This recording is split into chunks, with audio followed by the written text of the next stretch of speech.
عليه وسلم وعلى سائر الأنبياء والمرسلين وآل كل والصحابة أجمعين.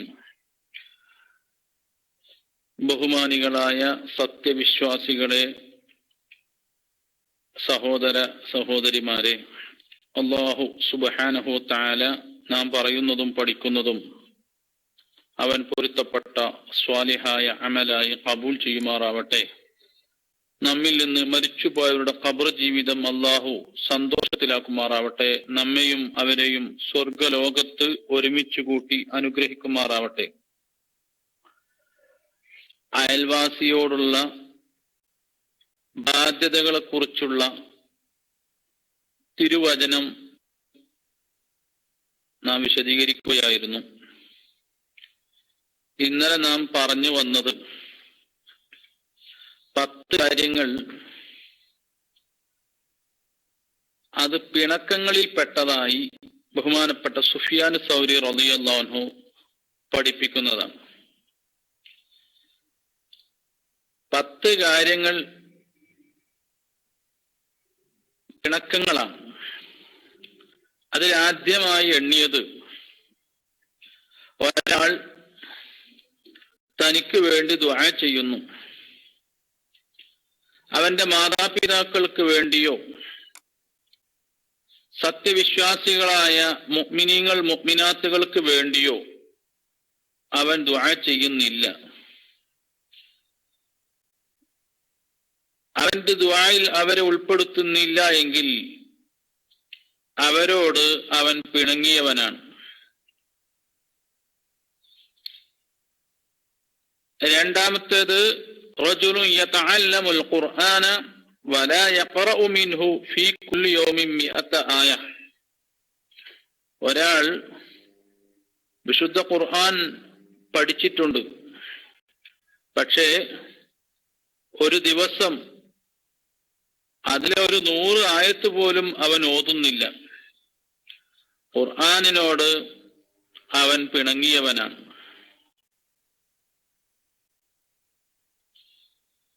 മൂന്നാമത്തെ കാര്യം, വസ്സാലിസു റജുലുൻ ദഖലൽ മസ്ജിദ വഖറജ വലം യുസല്ലി റക്അതൈൻ. ഒരാൾ പള്ളിയിലേക്ക് പ്രവേശിച്ചു, പള്ളിയിൽ നിന്ന് പുറത്തു വരുമ്പോൾ 2 റക്അത്ത് പോലും നിസ്കരിച്ചിട്ടില്ല. തഹിയ്യത്ത് എന്ന സുന്നത്ത് നിസ്കാരം പള്ളിയോട് ചെയ്യുന്ന മര്യാദയാണ്, ആദരവാണ്. അത് 2 റക്അത്ത് കൊണ്ട് അവൻ ചെയ്തു തീർക്കേണ്ടതാണ്. ആ 2 റക്അത്ത് നിസ്കാരം അവൻ നിർവഹിക്കുന്നില്ല എങ്കിൽ പള്ളിയോട് അവൻ പിണങ്ങിയവനാണ്.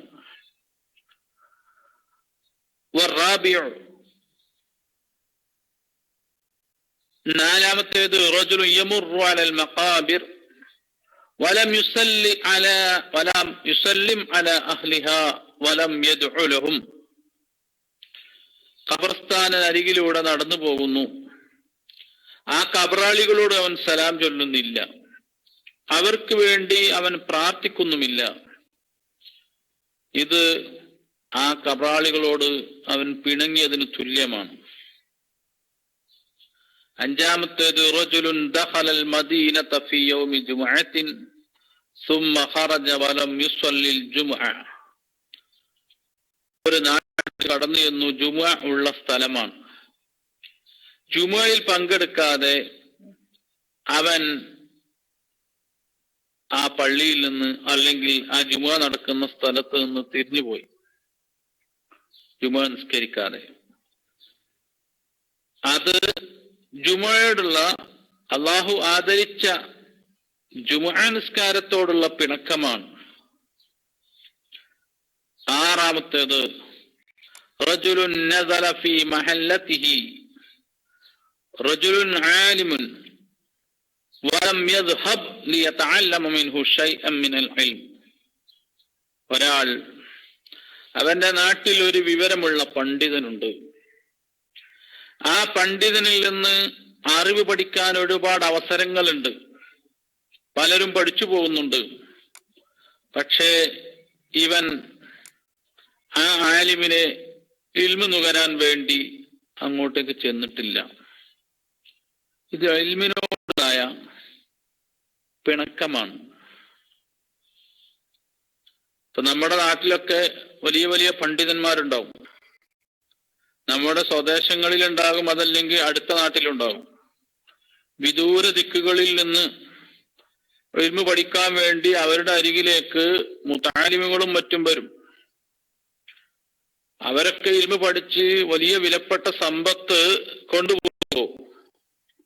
ഈ ആലിമിനൊന്ന് കാണാനോ മുസാഫഹത്ത് ചെയ്യാനോ പോലും സന്മനസ് കാണിച്ചില്ലെങ്കിൽ അത് ആലിമിനോടുള്ള ധിക്കാരമാണ്, പിണക്കമാണ്. റജുലാനി തറാഫഖ വലം യസ്അൽ കുല്ലു വാഹിദിൻ മിൻഹുമാ അൻ ഇസ്മി സ്വഹബി. ഏഴാമത്തെ രൂപം, രണ്ടുപേർ പരസ്പരം പരിചയപ്പെട്ടു. രണ്ട് സത്യവിശ്വാസികൾ പരിചയപ്പെട്ടു, പക്ഷേ അവർ പേരുകൾ തമ്മിൽ പരസ്പരം കൈമാറിയിട്ടില്ല, പേര് ചോദിച്ചിട്ടില്ല. പലപ്പോഴും സംഭവിക്കാവുന്നതാണ്. പരിചയപ്പെട്ടിട്ടുണ്ട്, ആളാരാന്നൊക്കെ അറിയാം, പക്ഷെ ആളെ പേരറിയില്ല. പിന്നീട് പലപ്പോഴും അദ്ദേഹത്തെ കുറിച്ച് പരിചയപ്പെടുത്തുമ്പോ അതാ ആ വെളുത്ത അതല്ലെങ്കിൽ അങ്ങനെ എന്തെങ്കിലുമൊക്കെ സിഫത്ത് പറഞ്ഞിട്ടായിരിക്കും പരിചയപ്പെടുത്തുക. അയാളോട് ചെയ്യുന്ന ഒരു അനീതിയാണ്. ഏതാളാവട്ടെ, നമ്മൾ ഒരാളെ പരിചയപ്പെട്ട് കഴിഞ്ഞാൽ അവരോട് പേര് അന്വേഷിക്കണം. വസ്സാമിനു, എട്ടാമത്തെ കാര്യം, റജുലുൻ ദആഹു റജുലുൻ ഇലാ ളിയാഫത്തിൻ ഫഅജബഹു. ഒരാൾ മറ്റൊരാളെ അവന്റെ വിരുന്നിലേക്ക് ക്ഷണിച്ചു. ഒരു കാരണവുമില്ലാതെ ആ വിരുന്നിൽ അവൻ പങ്കെടുത്തില്ല. ഒരുപക്ഷെ അവനോട് പറയാമായിരുന്നു എനിക്കിന്ന് പങ്കെടുക്കാൻ കഴിയില്ല. പക്ഷെ അതൊന്നും പറയാതെ, കാരണം ബോധിപ്പിക്കാതെ അവന്റെ വിരുന്നിൽ പങ്കെടുക്കാതിരുന്നാൽ അത് അവനോട് ചെയ്യുന്ന പിണക്കമാണ്. ഒൻപതാമത്തേത്, ശാബുൻ യുദയ്യിഉ ശബാബഹു വലം യത്ലുബിൽ ഇൽമ വൽ അദബ്. ഒരു യുവാവ് അവന്റെ യുവത്വം ഇങ്ങനെ നഷ്ടപ്പെട്ടുകൊണ്ടിരിക്കുകയാണ്. ഇൽമ പഠിക്കേണ്ട, അദബ് പഠിക്കേണ്ട ഒരുപാട് സാഹചര്യങ്ങളും സന്ദർഭങ്ങളും അവന്റെ പരിസരങ്ങളിലുണ്ട്. പക്ഷേ അവൻ താന്തോന്നിയായി ഒന്നും പഠിക്കാതെ അദബില്ലാതെ വളർന്നു വന്നു. അവന്റെ യുവത്വത്തോട് അവൻ ചെയ്യുന്ന അനീതിയാണത്. പത്താമത്തേത്, റജുലുൻ ശബ്ആൻ വജാറുഹു ജാഇഉൻ വലാ യുഅതീഹി മിൻ തആമിഹി ശൈഅൻ. ഒരു സഹോദരൻ അവന്റെ അയൽവാസി വിശന്ന് കഴിയുന്ന സമയത്ത് വയറ് നിറക്കുകയും അവന്റെ ഭക്ഷണത്തിൽ നിന്ന് അല്പമെങ്കിലും അയൽവാസിക്ക് നൽകുകയും ചെയ്തില്ല. ഇത് അയൽവാസിയോടുള്ള ധിക്കാരമാണ്. നാം ചർച്ച ചെയ്യുന്ന ഹദീസ് അയൽവാസികളെ കുറിച്ചാണ്. അപ്പോ അതുമായി ബന്ധപ്പെട്ട മറ്റു 9 പിണക്കങ്ങൾ കൂടി സുഫിയാൻ സൗരി റളിയല്ലാഹു അൻഹു പരിചയപ്പെടുത്തുകയാണ്. മാതാപിതാക്കളോട് ബാധ്യതയുണ്ട്, വിശുദ്ധ ഖുർആനിനോട് ബാധ്യതയുണ്ട്, പള്ളിയോട് ബാധ്യതയുണ്ട്, ഖബർസ്ഥാനിൽ മറവ് ചെയ്യപ്പെട്ട് കിടക്കുന്ന സത്യവിശ്വാസികളോട് ബാധ്യതയുണ്ട്, വെള്ളിയാഴ്ച ജുമുഅയോടൊരു ബാധ്യതയുണ്ട്, സ്വന്തം നാട്ടിലുള്ള ആലിമിനോടൊരു ബാധ്യതയുണ്ട്, താൻ പരിചയപ്പെട്ട തന്റെ സുഹൃത്തിനോടൊരു ബാധ്യതയുണ്ട്. അതുപോലെ തന്നെ ക്ഷണിച്ചതായ ആ വിരുന്നിലേക്ക് ക്ഷണിച്ച വ്യക്തിയോടൊരു ബാധ്യതയുണ്ട്. തന്റെ യുവത്വത്തിനോടും തന്റെ അയൽവാസികളോടൊക്കെ ബാധ്യതയുണ്ട്. ആ ബാധ്യതകളാണ് ഇവിടെ വിവരിച്ചത്. അതൊരാൾ നിറവേറ്റുന്നില്ല എങ്കിൽ അത് കാടത്തമാണ്, പിണക്കമാണെന്ന് ബഹുമാനപ്പെട്ട സുഫിയാൻ സൗരി റളിയല്ലാഹു അൻഹു നമ്മോട് പറയുകയാണ്. ആയിഷ റളിയല്ലാഹു അൻഹ നബി സല്ലല്ലാഹു അലൈഹി വസല്ലം തങ്ങളോട് ഒരിക്കൽ ചോദിച്ചു, യാ റസൂലല്ലാഹ് ഇന്ന ലീ ജാറൈനി ഫഇല അയ്യിഹിമാ ഉഹ്ദി. നബി, എനിക്ക് 2 അയൽവാസികളുണ്ട്, എന്നാൽ എന്റെ അടുത്ത് 2 പേർക്കും കൂടി ഹദിയ നൽകാനില്ല. ഒരാൾക്ക് മാത്രം കൊടുക്കാൻ എന്റെ അടുത്തുള്ളൂ. എങ്കിൽ അവരിൽ ആർക്കാണ് ഞാൻ ഹദിയ നൽകേണ്ടത്? ഉഹുദി, ഞാൻ ഹദിയയും ഗിഫ്റ്റും പ്രസന്റേഷനും അവരെ സന്തോഷിപ്പിക്കേണ്ടത് എന്റെ ബാധ്യതയാണ്. ആർക്കാണ് ഞാൻ നൽകേണ്ടത്? നബി സല്ലല്ലാഹു അലൈഹി വസല്ലം തങ്ങൾ പറഞ്ഞു, ഇലാ അഖ്റബിഹിമാ മിൻകി ബാബൻ. നിന്റെ വീട്ടിലേക്ക് ഏറ്റവും അടുത്ത വാതില് ഏത് അയൽവാസിയുടേതാണോ, ഇതൊന്ന് അളന്നു നോക്കൊന്നും വേണ്ട, ഏകദേശം ഒരു സുമാറ് മനസ്സിലാക്കിയിട്ട് ഇന്ന അയൽവാസിയുടെ ഡോറാണ് എൻ്റെ വീട്ടിലേക്ക് അടുത്തത്, ആ അയൽവാസിക്കാണ് നൽകേണ്ടത്, ഹദിയ നൽകേണ്ടതെന്ന് ഹബീബ് റസൂലുള്ളാഹി സ്വല്ലല്ലാഹു അലൈഹി വസല്ലം തങ്ങൾ പഠിപ്പിക്കുകയാണ്.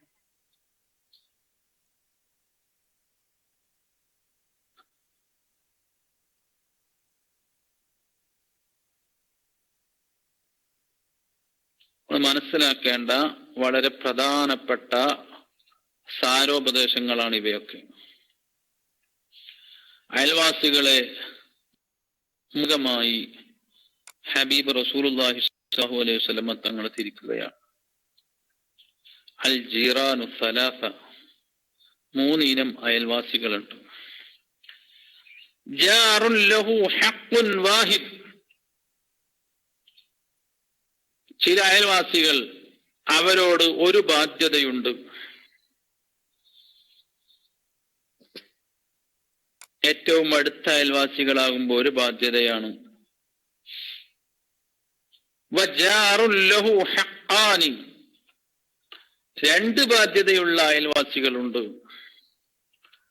വജാറുൻ ലഹു സലാസതു ഹുഖൂഖ്, 3 ബാധ്യതകളുള്ള അയൽവാസികളുമുണ്ട്.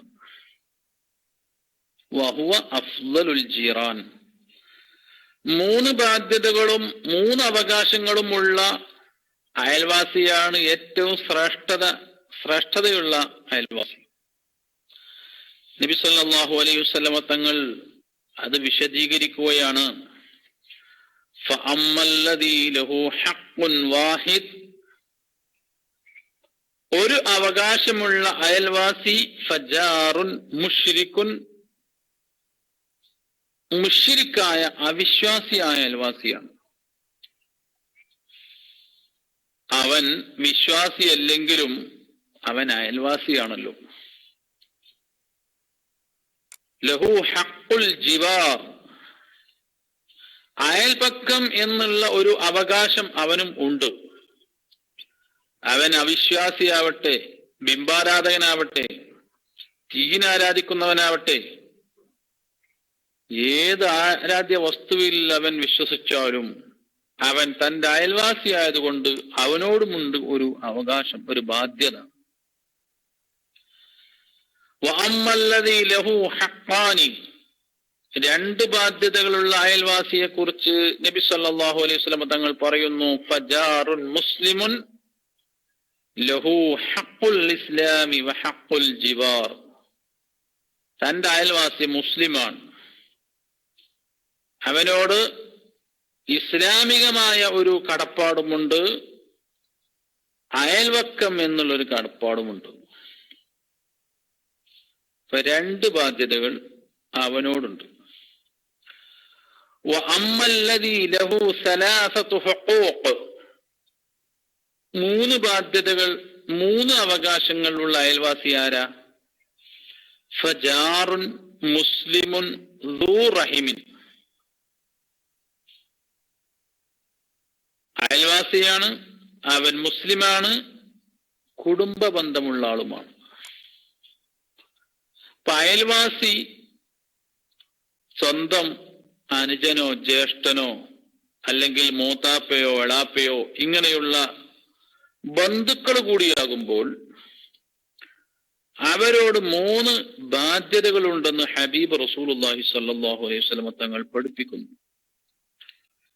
ഫജാറുൻ മുസ്ലിമുൻ ذو رحم له حق الإسلام وحق الجوار وحق الرحم.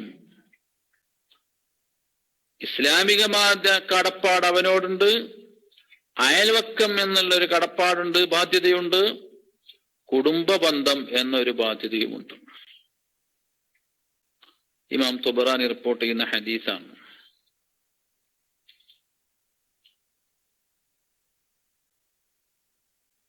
നല്ല നിലക്ക് അയൽവാസികളുമായി ഇടപഴകുമ്പോൾ വീടുകളിലൊക്കെ ബറക്കത്തുണ്ടാകുമെന്നും വസിയാദത്തുൽ അഹ്മാർ, കുറെ കാലം ആയുസ് ദീർഘിക്കുമെന്നും ഹബീബ് റസൂലുള്ളാഹി സ്വല്ലല്ലാഹു അലൈഹി വസല്ലം തങ്ങൾ പഠിപ്പിക്കുകയാണ്.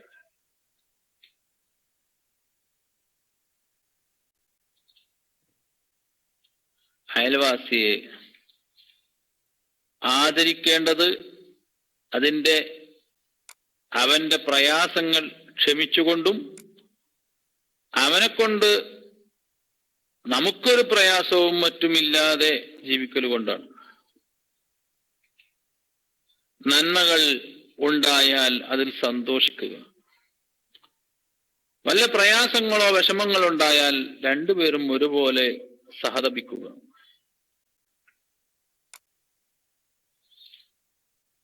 ഹദീസിന്റെ അവസാന ഭാഗം വമൻ കാന യുഅ്മിനു ബില്ലാഹി വൽ യൗമിൽ ആഖിർ, അല്ലാഹുവിലും അന്ത്യനാളിലും ഒരാളുടെ വിശ്വാസം പൂർണ്ണമാവുന്നുവെങ്കിൽ, ഉദ്ദേശിക്കുന്നുവെങ്കിൽ ഫൽയുക്രിം ലൈഫഹു, അവന്റെ അതിഥിയെ സൽക്കരിച്ചു കൊള്ളട്ടെ.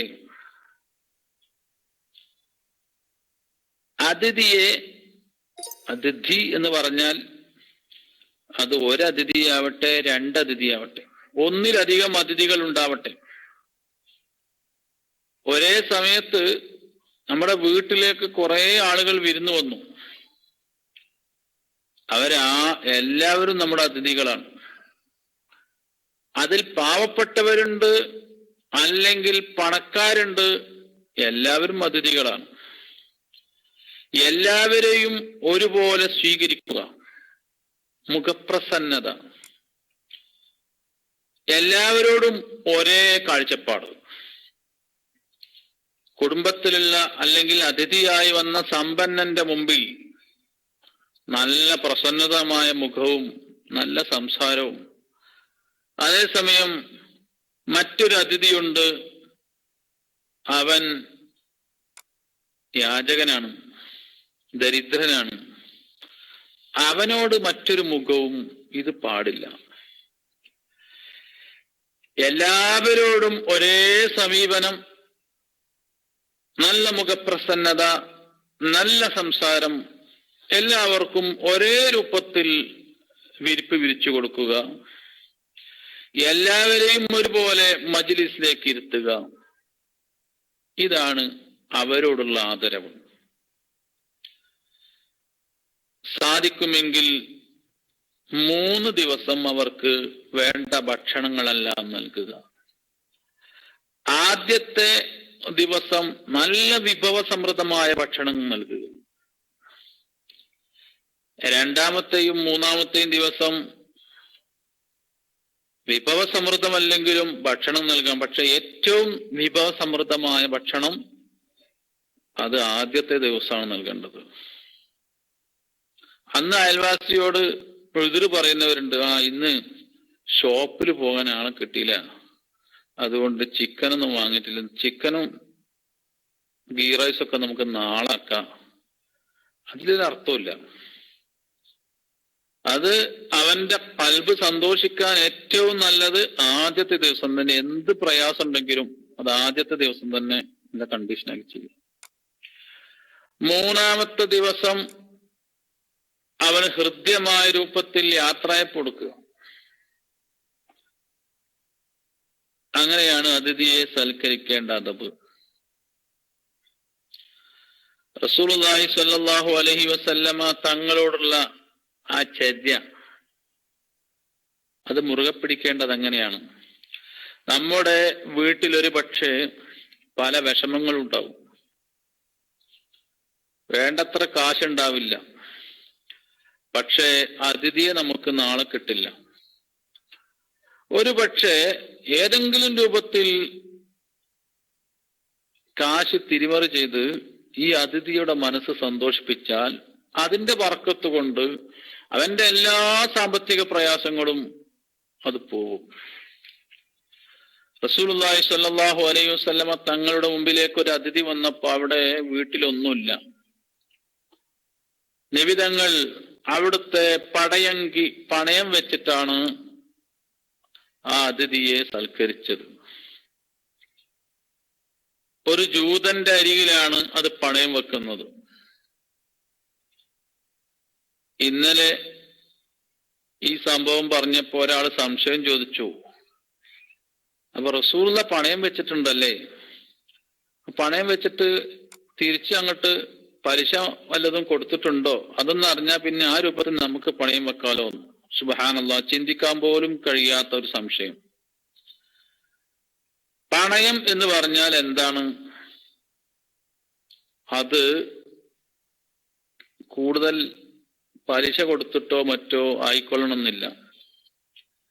എന്റെ വിഷമം തൽക്കാലം തീർത്തു തരാൻ വേണ്ടി ഞാൻ ഒരാളിൽ നിന്ന് ഒരു സഹായം ആവശ്യപ്പെടുകയാണ്, സാമ്പത്തിക സഹായം ആവശ്യപ്പെടുകയാണ്. അത് കടമായിട്ട് ഞാൻ ചോദിക്കുകയാണ്, പിന്നെ ഞാൻ തരും. പക്ഷേ ഞാൻ തരുമെന്ന് ഉറപ്പില്ലല്ലോ. അപ്പൊ ഇത് ഉറപ്പിന് വേണ്ടി ഒരു സെക്യൂരിറ്റി എന്ന നിലക്ക്, സുരക്ഷിതത്വത്തിന് വേണ്ടി അവന് എൻ്റെ അടുത്തുള്ള ഒരു സാധനം, ഒരു വസ്തു ഞാൻ വെക്കുകയാണ്, കൊടുക്കുകയാണ്. അതിനാണ് പണയം എന്ന് പറയുന്നത്. ഇനി അഥവാ കടം വീട്ടാൻ സാധിക്കാതെ വന്നാൽ, അല്ലെങ്കിൽ എന്തെങ്കിലും ആകസ്മികമായ മരണമോ മറ്റോ എനിക്ക് വന്നാൽ, വേണ്ടി വന്നാൽ ആ വസ്തു വിറ്റ് കഴിഞ്ഞാൽ അതിന്റെ കാശ് കൊണ്ട് ഈ കടം വീട്ടാൻ കഴിയും. അപ്പൊ അതിനു വേണ്ടി ഉപയോഗിക്കുന്ന ഒരു സംവിധാനമാണ് പണയം. നബി സല്ലല്ലാഹു അലൈഹി വസല്ലമ തങ്ങൾ അതിഥിയെ സ്വീകരിക്കാൻ വേണ്ടി അവിടുത്തെ പടയങ്കി പോലും പണയം വെച്ചതായി ഹദീസിൽ കാണാം. തിരുനബിയുടെ ചര്യയാണ് അതിഥി സൽക്കാരം.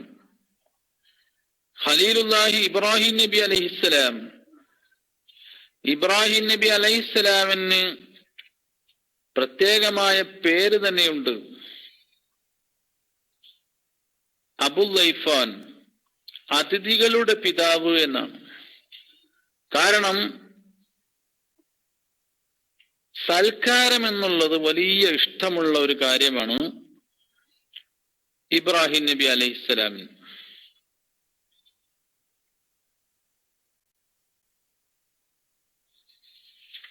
റസൂലുള്ളാഹി സ്വല്ലല്ലാഹു അലൈഹി വസല്ലമ തങ്ങളിൽ നിന്ന് സന്ദേശം ഉൾക്കൊണ്ട് ഖുലഫാഉർ റാഷിദീങ്ങളായ സഹാബികളും സയ്യിദുനാ അബൂ ഹുറൈറ റളിയല്ലാഹു അൻഹു പോലെയുള്ള സുഫത്തിന്റെ അഹ്ലുകാരും നബി തങ്ങളിൽ നിന്ന് ഇൽമു പഠിച്ച അവരൊക്കെ നന്നായി അതിഥികളെ സൽക്കരിക്കുന്നവരായിരുന്നു. അൻസാരികൾ പ്രത്യേകിച്ചും. ഇന്നും നമ്മൾ മദീനയിൽ പോയാൽ, പ്രത്യേകിച്ച് നോമ്പുകാരാണെങ്കിൽ അവരെ നോമ്പ് തുറപ്പിക്കാൻ വേണ്ടി മദീനയിലെ മക്കൾ അൻസാരികളുടെ പേരമക്കളായിരിക്കാം. അവർ കാണിക്കുന്ന ആ ഉത്സാഹം അതൊന്ന് വേറെ തന്നെയാണ്. പരിശുദ്ധ ഇസ്ലാമിന്റെ സന്ദേശം മറ്റുള്ളവരുടെ മുമ്പിൽ ബോധ്യപ്പെടുത്തി കൊടുക്കാനുള്ള ഒരു മാർഗം കൂടിയാണ്, ഒരു ദഅവ മാർഗം കൂടിയാണ് ആതിഥ്യം.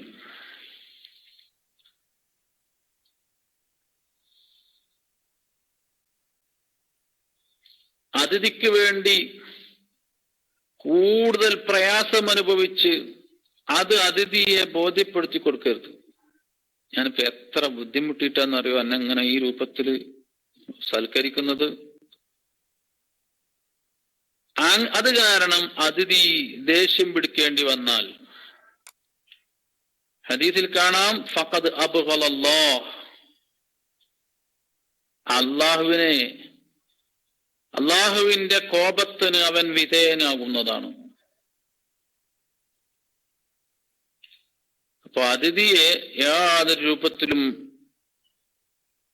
ബുദ്ധിമുട്ടിക്കാൻ പാടില്ല, സംസാരം കൊണ്ട് ബുദ്ധിമുട്ടിക്കാൻ പാടില്ല. അവന് വിഭവങ്ങൾ ഒരുക്കുമ്പോ ആ വിഭവങ്ങള് വളരെ പ്രയാസം സഹിച്ചാണ് ഞാൻ ഇവിടെ കൊണ്ടുവന്നത്.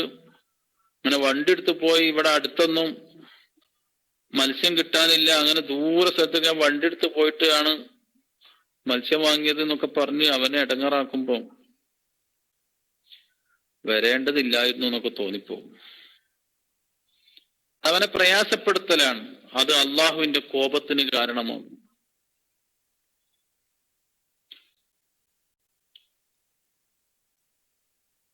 ഉള്ള ഭക്ഷണം പെട്ടെന്ന് അതിഥിയുടെ മുമ്പിലേക്ക് കൊണ്ടുവെക്കണം. മഹാന്മാര് വിശദമാക്കുന്നുണ്ട്, അതിൽ ഏറ്റവും മുൻഗണന നൽകേണ്ടത് തഖ്ദീമുൽ ഫാക്കിഹത്തി, ഫ്രൂട്ട്സ് ഉണ്ടെങ്കിൽ ആദ്യം കൊടുക്കേണ്ടത് ഫ്രൂട്ട്സ് ആണ്.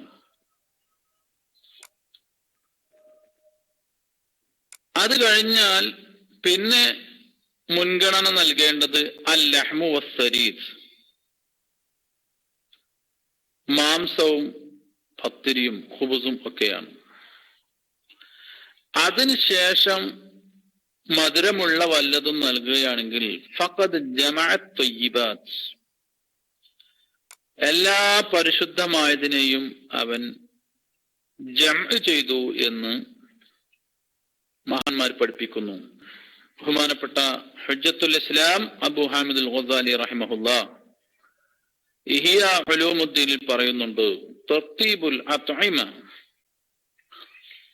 ഭക്ഷണത്തിൽ ഉള്ള ആ ഓർഡർ തർത്തീബ് ബി തഖ്ദീമിൽ ഫാക്കിഹത്തി അവ്വലൻ ഇൻ കാനത്, ഫ്രൂട്ട്സ് ഉണ്ടെങ്കിൽ ആദ്യം ഫ്രൂട്ട്സ് വെക്കുക.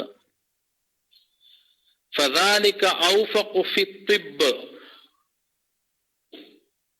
ആരോഗ്യപരമായിട്ട് ഏറ്റവും ഒരു മനുഷ്യന്റെ ശരീരത്തോട് ഏറ്റവും യോജിച്ചത് അതാണ്. ആരോഗ്യത്തിലും നല്ലത് ആദ്യം ഫ്രൂട്ട്സ് കഴിക്കലാണ്. ഫഇന്നഹ അസ്റഉ ഇസ്തിഹാലതൻ, ദഹിക്കാൻ നല്ലത്, ഏറ്റവും ദഹനശക്തി ഉണ്ടാവാൻ നല്ലത് അതാണ്. പക്ഷെ ഇന്ന് നമ്മൾ ചെയ്യുന്നതൊന്നും അങ്ങനെയല്ല. ഗസാലിമാൻ പറയുന്നത് അങ്ങനെയാണ്.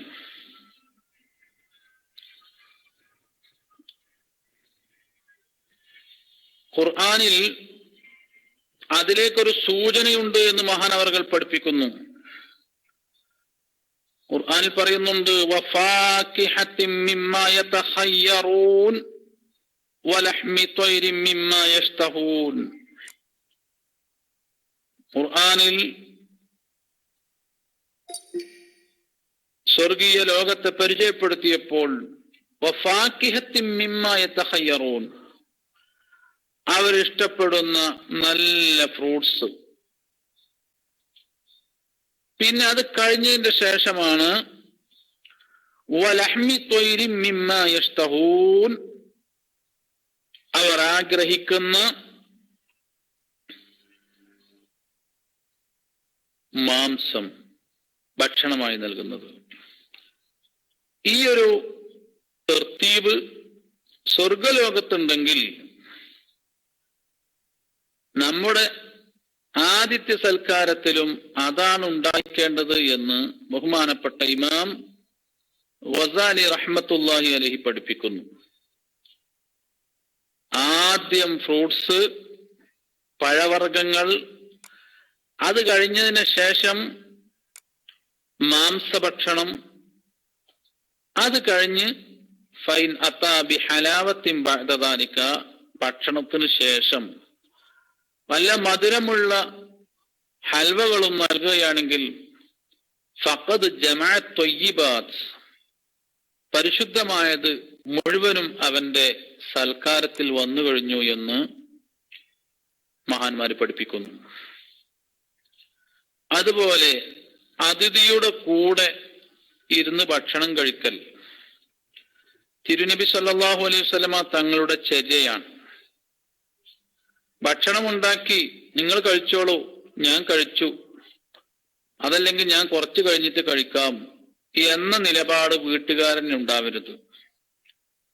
സയ്യിദുന ഹുദൈഫത്ത് റളിയല്ലാഹു അൻഹു മഹാനവറുകൾ പറയുകയാണ്, സ്വനഅ നബിയു സല്ലല്ലാഹു അലൈഹി വസല്ലം തആമൻ വദഅ അസ്ഹാബഹു. നബി സല്ലല്ലാഹു അലൈഹി വസല്ലമ തങ്ങൾ ഭക്ഷണമുണ്ടാക്കി സ്വഹാബികളെ ക്ഷണിച്ചു. ഫഅത്അമഹും ബിയദിഹി ലുഖ്മതൻ ലുഖ്മതൻ. നബി തങ്ങൾ അവിടുത്തെ കൈകൊണ്ട് ഓരോ ഉരുളയാക്കി അവർക്ക് ഭക്ഷിപ്പിച്ചു. ഓരോ ഭക്ഷണം ഇങ്ങനെ ഉരുളയാക്കി വെച്ചുകൊടുത്തു. ഫഖാല, നബി സല്ലല്ലാഹു അലൈഹി വസല്ലം തങ്ങൾ പറഞ്ഞു, സയ്യിദുൽ ഖൗമി ഖാദിമുഹും, ഒരു ജനതയുടെ നേതാവ് അവർക്ക് വേണ്ടി ഖിദ്മത്ത് ചെയ്യുന്നവരാണ്. ഞാൻ നേതാവാണെന്ന് പറഞ്ഞു നടക്കല്ല, അവർക്ക് വേണ്ട ഖിദ്മകൾ, സേവനങ്ങൾ ചെയ്യേണ്ടവരാണ് നേതാവ്. ഇവിടെ അതിഥിയെ റസൂലുള്ളാഹി തങ്ങൾ സൽക്കരിച്ച് നമുക്ക് കാണിച്ചു തരികയാണ് എങ്ങനെ സൽക്കരിക്കണം. അവിടുത്തെ കൈകൊണ്ട് തന്നെ ഓരോ ഉരുളയായി ഉണ്ടാക്കി അത് അതിഥിക്ക് വെച്ചു കൊടുക്കുകയാണ്. സൗകര്യപ്പെടുന്നുവെങ്കിൽ അങ്ങനെ ചെയ്യണം, അതിഥിക്ക് വെറുപ്പുണ്ടാവരുത്. തിരുനബി സല്ലല്ലാഹു അലൈഹി വസല്ലമ തങ്ങളെ സഹാബികൾ എതിരേറ്റ രൂപത്തിൽ ഒരുപക്ഷെ നമ്മുടെ അതിഥികൾ നമ്മളെ കണ്ടില്ലെന്ന് വന്നേക്കാം. നമ്മൾ ഭക്ഷണത്തിൽ കൈയിട്ടിട്ട് അത് ഓരോ ഉരുളയാക്കി വെച്ചാൽ ചിലപ്പോൾ അത് വെളുക്കാൻ തെച്ചത് പാണ്ടാവും. ഒരതിഥിയെ കിട്ടിയാൽ മുൻഗാമികളായ സലഫുസ്വാലിഹിന് വല്ലാത്ത സന്തോഷമാണ്. അവർ അന്നത്തെ രാത്രി പെരുന്നാൾ രാവിനെ പോലെയായിരുന്നു കണ്ടിരുന്നത്. വല്ലാത്ത സന്തോഷമാണ്. കാരണം ഒരു വീട്ടിലേക്ക് ഒരു അതിഥി വന്നാൽ അവിടെ ഒരുപാട് റഹ്മത്തിന്റെ മലക്കുകളുടെ സാന്നിധ്യം ഉണ്ടാവുകയാണ്. അതിഥി വരാത്ത വീട്ടിൽ ബറക്കത്തുണ്ടാവുകയില്ലെന്ന് മഹാന്മാര് പഠിപ്പിക്കുന്നുണ്ട്. ഒരു വീട്ടിലേക്ക് അടച്ചിട്ട വീടാണ്, വലിയ വീടാണ്, ഒരുപാട് ക്യാഷ് ചെലവഴിച്ചിട്ടുണ്ട് വീട് നിർമ്മാണത്തിന്. പക്ഷേ അവിടേക്ക് അതിഥികൾ ആരും ചെന്നിട്ടില്ല ഇതുവരെ.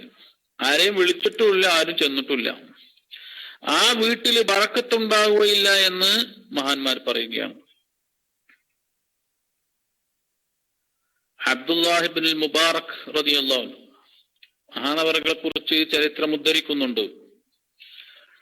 അദ്ദേഹത്തിന് ഒരു കുതിരയുണ്ടായിരുന്നു. ഒരതിഥി തൻ്റെ വീട്ടിലേക്ക് വന്നപ്പോൾ ആ അതിഥിക്ക് വേണ്ടി ആ കുതിരയെ അദ്ദേഹം ഓർത്തു. നല്ല ഭക്ഷണം, വിഭവസമൃദ്ധമായ ഭക്ഷണം തയ്യാറാക്കി. അതിഥി പോയ ശേഷം തൻ്റെ ഭാര്യ ശകാരിക്കുകയാണ്, നിങ്ങൾ ഒരാൾക്ക് വേണ്ടി ഇത്രയും വലിയൊരു കുതിരയെ അറുത്തോ, എന്താണ് ഇങ്ങനെയൊക്കെ ചെയ്താൽ എന്ന് പറഞ്ഞ് ഭാര്യ ശകാരിക്കുകയാണ്. മഹാനവറുകൾ ആ ഭാര്യയെ ത്വലാഖ് ചൊല്ലി.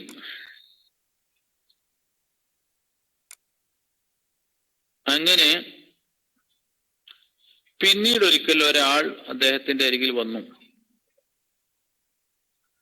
അദ്ദേഹത്തോട് പറഞ്ഞു, ഇന്നലി ബിൻതൻ ജമീലത്തൻ, ഒരാൾ വന്ന് സംസാരിക്കുകയാണ്, എനിക്ക് ഒരു സുന്ദരിയായ മകളുണ്ട്, ഞാൻ നിങ്ങൾക്ക് കല്യാണം കഴിച്ചു തരട്ടെ.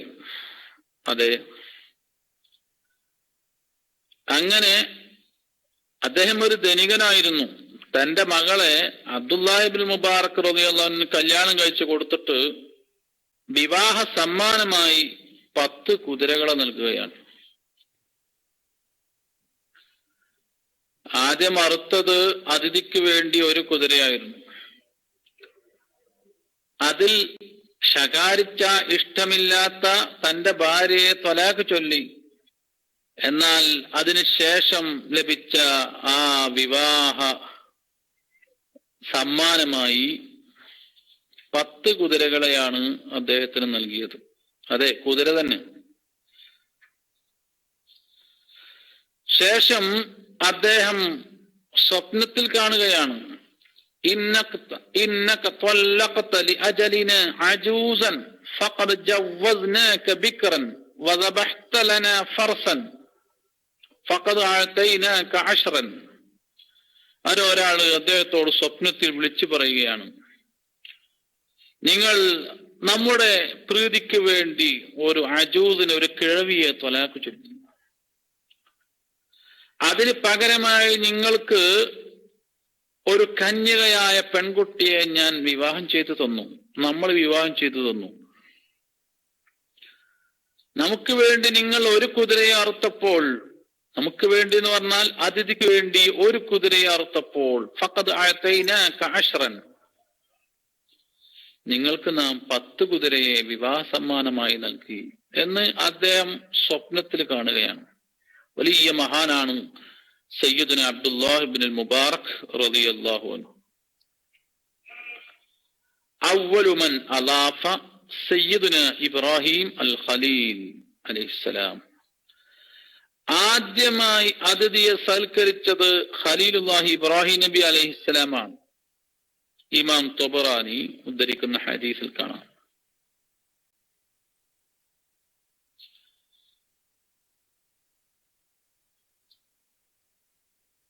അദ്ദേഹത്തിന് പറയുന്ന പേര് തന്നെ അബുല്ലൈഫാൻ, അബുല്ലൈഫാൻ എന്നാണ്. ഒരു അതിഥിയെ കിട്ടാൻ വേണ്ടി 1 മൈലും 2 മൈലും കുറെ ദൂരങ്ങളോളം അവർ നടന്നു പോവാറുണ്ട് എന്ന് ഇബ്രാഹിം നബി അലൈഹിസ്സലാം അതിഥിയെ കിട്ടാൻ വേണ്ടി നടന്നു പോവാറുള്ളത് ബഹുമാനപ്പെട്ട ഇമാം അബൂ നുഐം അവിടുത്തെ അൽ ഹില്യത്തിൽ ഉദ്ധരിക്കുന്നു. ഇപ്പോ ആതിഥ്യം, സൽക്കാരം അത് മഹാന്മാരുടെ ചര്യയാണ്. അത് ഇബ്രാഹിം നബി അലൈഹിസ്സലാം മുതൽക്കുള്ള ആംബിയാക്കന്മാരുടെ ചര്യയാണ്.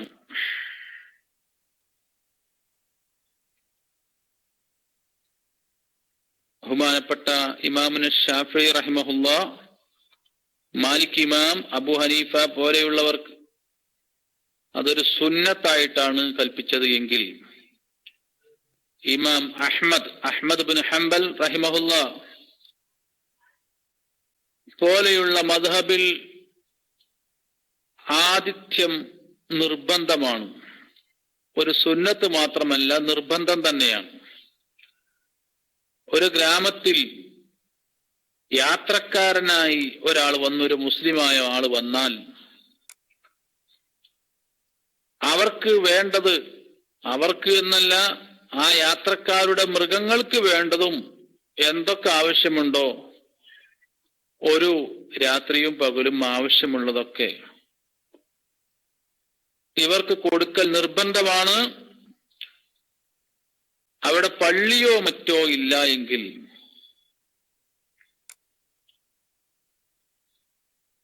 ഏതെങ്കിലും ഒരു വീട്ടിൽ അവരെ താമസിപ്പിക്കൽ തന്നെ നിർബന്ധമാണ് എന്ന് ബഹുമാനപ്പെട്ട ഇമാം അഹ്മദ് ബിൻ ഹംബൽ റഹിമഹുല്ലാഹ് മഹാനവർകൾ പഠിപ്പിക്കുകയാണ്. ശാഫിഈ, മാലിക്കി, ഹനഫി മദ്ഹബുകളിൽ ളിയാഫത്ത് സുന്നത്താണ്.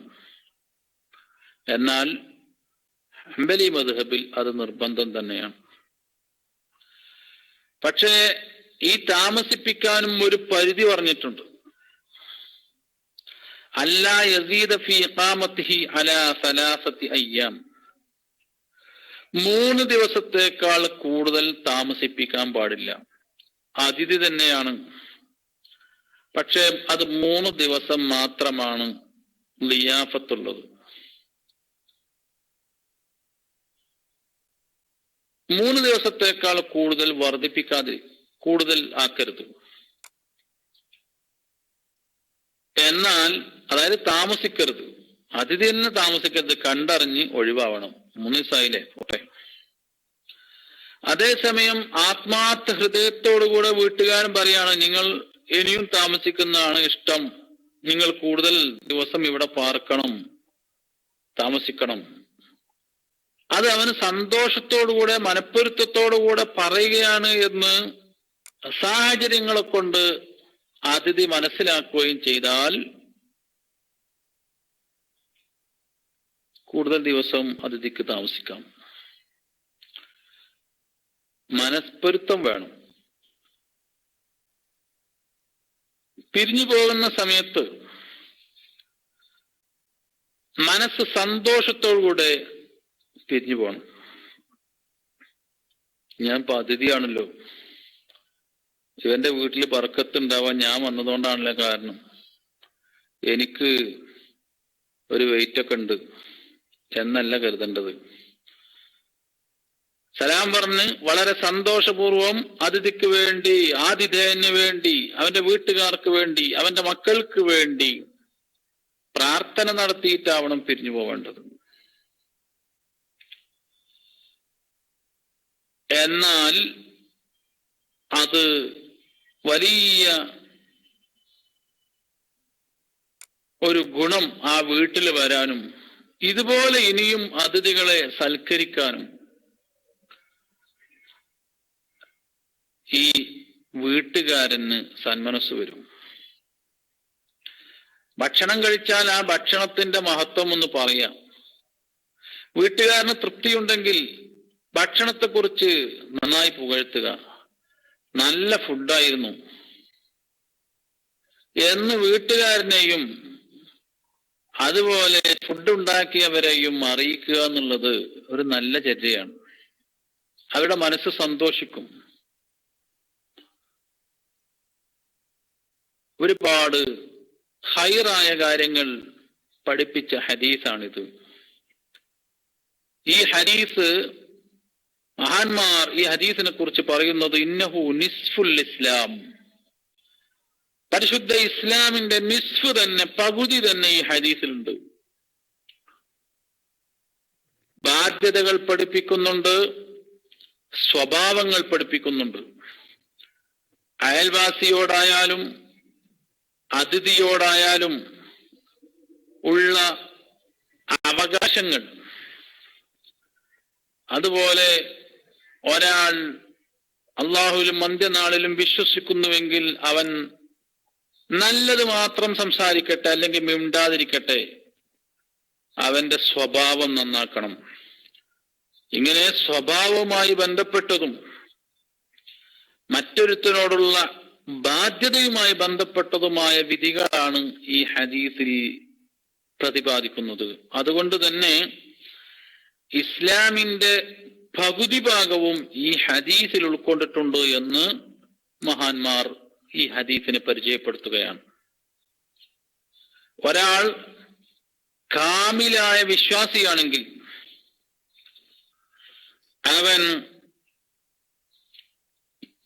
മുത്തസിഫും ബിശ്ശഫഖത്തി അലാ ഖൽഖില്ലാഹി തആല ഖൗലൻ ബിൽ ഖൈർ ഔ സുകൂതൻ അനി ശർ ഔ ഫിഅലൻ ലിമാ യൻഫഉ ഔ തർക്കൻ ലിമാ യദുർ.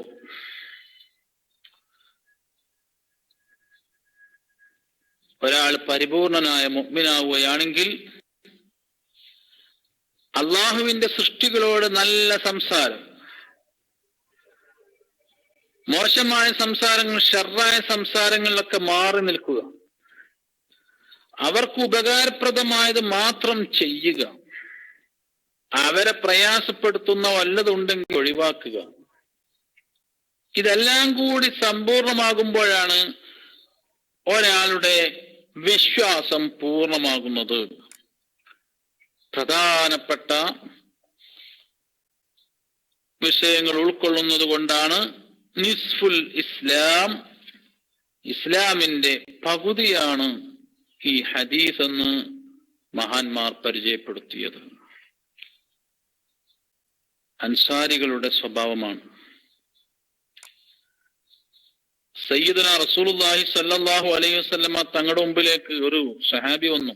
ഇന്നി മജ്ഹൂദുൻ, നബിയെ വല്ലാത്ത വിശപ്പുണ്ട്, വല്ലാത്ത പ്രയാസമുണ്ട്, എനിക്ക് വിശപ്പ് വന്നിട്ടുണ്ട്.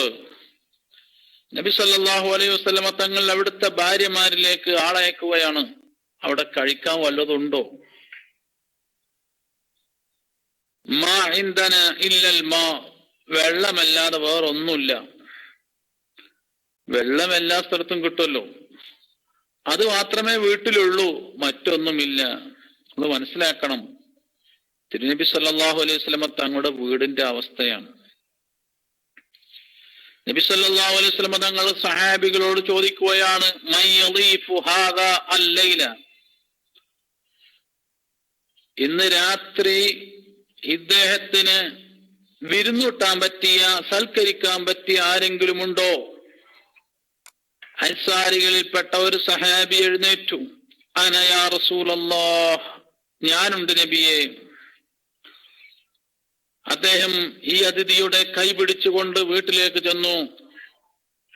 വീട്ടിൽ പോയി അദ്ദേഹത്തെ ഒരു സ്ഥലത്ത് ഇരുത്തിയ ശേഷം ഭാര്യയുടെ അടുത്തേക്ക് ചെന്ന് ചോദിച്ചു സ്വകാര്യമായി, ഹൽ ഇൻദകി ശൈഉൻ, ഇവിടെ നമുക്കിന്നൊരു അതിഥിയുണ്ട്, ഭക്ഷണം കൊടുക്കാൻ വല്ലതുണ്ടോ എന്ന് ചോദിച്ചപ്പോ ആ മഹദി പറഞ്ഞു, ലാ ഇല്ല ഖൂതസ്ബിയാനി, ഇല്ല, മക്കളുടെ ഭക്ഷണം കുറച്ചുണ്ട്, മക്കൾ കഴിക്കുന്ന ഭക്ഷണം കുറച്ചുണ്ട്.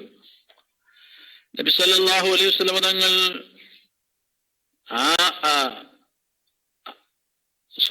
ആ അൻസാരി തന്റെ ഭാര്യയോട് പറഞ്ഞു, ഫഅല്ലിലീഹിം ബിശൈഇൻ, മക്കളോട് എന്തെങ്കിലും കാരണം പറഞ്ഞ് തൽക്കാലം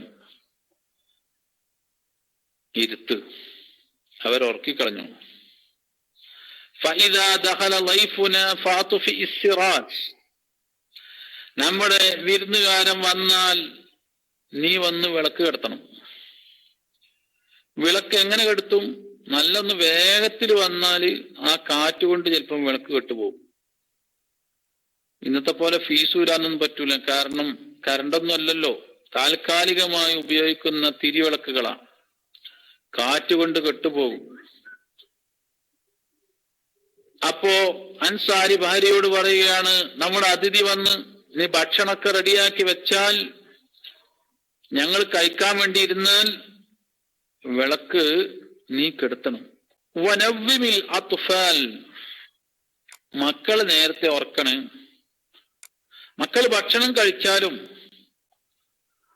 അവർക്കുണ്ട്, അതിഥികളൊക്കെ വന്നാൽ പിന്നെ അവരെ ചുറ്റിപ്പറ്റിയൊരു വ്യക്തം, സാധാരണ കുട്ടികൾക്കുള്ള ഒരു ബാല്യകാല ചാബല്യമാണത്. അത് എത്ര വയറ് നിറച്ച് ഭക്ഷണം കഴിച്ചാലും ഉണ്ടാകും. ഒരു അതിഥി വരുമ്പോ, അതിഥി ഭക്ഷണം കഴിക്കുമ്പോ അവിടെ ഇങ്ങനെ പോയി ഇങ്ങനെ നിൽക്കുക. ഞാനിത് പറയാൻ കാരണം, ഈ ഹദീസിനെ ചിലർ നിരൂപിച്ചിട്ടുണ്ട്.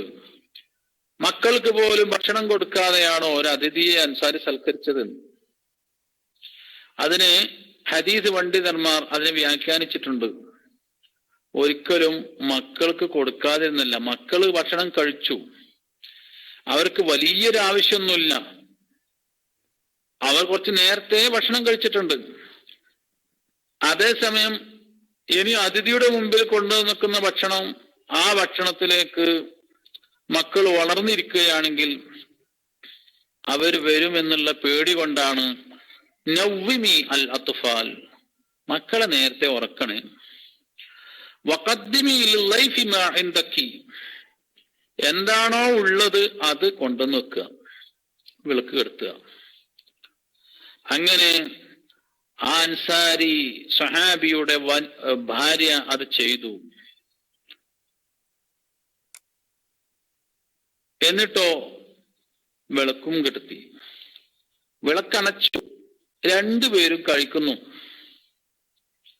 പ്രത്യക്ഷത്തിൽ രണ്ടുപേരും കഴിക്കുന്നുണ്ട്. പക്ഷേ വീട്ടുകാരനായ അൻസാരിയായ സഹാബി അദ്ദേഹം കഴിക്കുന്നത് പോലെ അഭിനയിക്കുന്നുള്ളൂ, ഇല്ല കഴിക്കുന്നില്ല. കാരണം ഇരുട്ടത്തായതുകൊണ്ട് നമ്മളെ വിരുന്നുകാരൻ കാര്യമൊന്നും അറിയില്ലല്ലോ. അദ്ദേഹം നന്നായിട്ട് കഴിക്കട്ടെ, ഇതാണ് വിചാരിച്ചത്. പിറ്റേന്ന് രാവിലെ ഹബീബ് റസൂലുള്ളാഹി സ്വല്ലല്ലാഹു അലൈഹി വസല്ലമ തങ്ങൾ ഈ സഹാബിയെ കണ്ടപ്പോൾ പറയുകയാണ്, ലഖദ് അജിബല്ലാഹു മിൻ സുൻഇകുമാ ബിളൈഫികുമാ അൽ ബാരിഹത. ഇന്നലെ രാത്രി നിങ്ങളും നിങ്ങളുടെ ഭാര്യയും തന്റെ അതിഥിയെ സൽക്കരിച്ചത് കണ്ടപ്പോൾ അള്ളാഹുവിന് വല്ലാത്ത സന്തോഷമുണ്ടായി എന്ന് ഹബീബ് റസൂലുള്ളാഹി സ്വല്ലല്ലാഹു അലൈഹി വസല്ലമ തങ്ങൾ ഈ സഹാബിയോട് പറയുകയാണ്. ഇമാം ബുഖാരി മുസ്ലിം റിപ്പോർട്ട് ചെയ്ത ഹദീസാണ്. അതിഥിയെ അൻസാരികൾ സൽക്കരിച്ച രൂപമാണ് നാം കണ്ടത്. അല്ലാഹു സുബ്ഹാനഹു തആല അവൻ പൊരുത്തപ്പെട്ട അടിമകളിൽ നമ്മെ എല്ലാവരെയും ഉൾപ്പെടുത്തി അനുഗ്രഹിക്കുമാറാവട്ടെ. നമ്മിൽ നിന്ന് മരിച്ചുപോയവരുടെ ഖബർ ജീവിതം അല്ലാഹു സന്തോഷിപ്പിക്കുമാറാവട്ടെ. നമ്മെയും അവരെയും സ്വർഗലോകത്ത് ഒരുമിച്ച് കൂട്ടി അനുഗ്രഹിക്കുമാറാവട്ടെ. അല്ലാഹുവേ, ഈ സംരംഭവുമായി സഹകരിക്കുന്ന, ഈ ക്ലാസ്സിൽ വന്ന് ഇൽമു നുകരുന്ന, റേഡിയോ വഴി കേൾക്കുന്ന എല്ലാ സഹോദര സഹോദരിമാർക്കും നീ ബർക്കത്ത് നൽകണമേ റഹ്മാനെ. ഞങ്ങളുടെയും അവരുടെയും മക്കളെ നീ സ്വാലിഹീങ്ങളിൽ പെടുത്തണേ റഹ്മാനെ. നിന്റെ ദീനിന്റെ പൊരുത്തപ്പെട്ട ഖാദിമുകളിൽ നീ ഉൾപ്പെടുത്തണേ റഹ്മാനെ. വേണ്ടി വളരെയധികം കഷ്ടപ്പെടുന്ന, പ്രയാസപ്പെടുന്ന, പല സഹായ സഹകരണങ്ങളും നൽകുന്ന ഒരുപാട് ആളുകളുണ്ട്. അവരുടെയൊക്കെ ജീവിതത്തിൽ നീ ബർക്കത്ത് ചൊരിയണേ റഹ്മാനെ. പുന്നാര ഹബീബിന്റെ ഷഫാഅത്ത്, അവിടുത്തെ ഹൗലുൽ കൗസർ കോരിക്കൊടുക്കുവാൻ ഞങ്ങൾക്ക് ഭാഗ്യം നൽകണേ റഹ്മാനെ. ഞങ്ങളുടെ ഈ ഹദീസ് ക്ലാസ്, ഞങ്ങളുടെ മറ്റുള്ള സംരംഭങ്ങൾ, അതെല്ലാം അതിനൊരു കാരണമാക്കി തരണേ റഹ്മാനെ. റഹ്മാനായ റബ്ബേ, ഞങ്ങളിൽ ഒരുപാട് ആളുകൾ പല ഉദ്ദേശങ്ങളും ഉള്ളവരുണ്ട്. എല്ലാവരുടെയും എല്ലാ ഹലാലായ ഉദ്ദേശങ്ങളും നീ സാധിപ്പിക്കണേ റഹ്മാനെ. കടം കൊണ്ട് പ്രയാസപ്പെടുന്നവർ, ജോലിയില്ലാതെ വിഷമിക്കുന്നവർ, വീടില്ലാതെ കഷ്ടപ്പെടുന്നവർ, എല്ലാവർക്കും ഹൈറായ വഴികൾ നീ തുറന്നു നൽകണേ റഹ്മാനെ. റഹ്മാനായ റബ്ബേ, ഞങ്ങളോട് ബന്ധപ്പെട്ട പലരും ഗർഭിണികളാണ്, അവർക്കൊക്കെ സുഖപ്രസവം നൽകണേ റഹ്മാനെ. മക്കളില്ലാത്ത ദമ്പതിമാർക്ക് സ്വാലിഹായ മക്കളെ നൽകണേ റഹ്മാനെ. ഞങ്ങൾക്ക് നീ നൽകിയ സന്താനങ്ങളിലും ഞങ്ങളുടെ വീടുകളിലും ഭാര്യ, മാതാപിതാക്കൾ എല്ലാവരിലും നീ ബർക്കത്ത് ചൊരിയണേ റഹ്മാനെ. ജോലികളിൽ നീ ബർക്കത്ത് ചൊരിയണേ റഹ്മാനെ. ഹലാലായ സാമ്പത്തിക ഭദ്രത ഞങ്ങൾക്ക് എല്ലാവർക്കും നീ നൽകണേ റഹ്മാനെ. ഞങ്ങൾക്ക് നേതൃത്വം നൽകുന്ന വന്യരായ പണ്ഡിതന്മാർ, സാദാത്യങ്ങൾ, അവർക്കൊക്കെ നീ ആഫിയത്തോടെ ദീർഘായുസ് നൽകണേ റഹ്മാനെ. മരിച്ചുപോയ ഒരുപാട് സാദാത്യങ്ങളുണ്ട്, ആലിമീങ്ങളുണ്ട്, അവരുടെയൊക്കെ ഖബർ നീ സ്വർഗമാക്കണേ റഹ്മാനെ. ربنا آتنا في الدنيا حسنة وفي الآخرة حسنة وقنا عذاب النار. ربنا تقبل منا إنك أنت السميع العليم وتب علينا إنك أنت التواب الرحيم. آمين برحمتك يا أرحم الراحمين. بفضل صلى الله على محمد صلى الله عليه وسلم. صلى الله عليه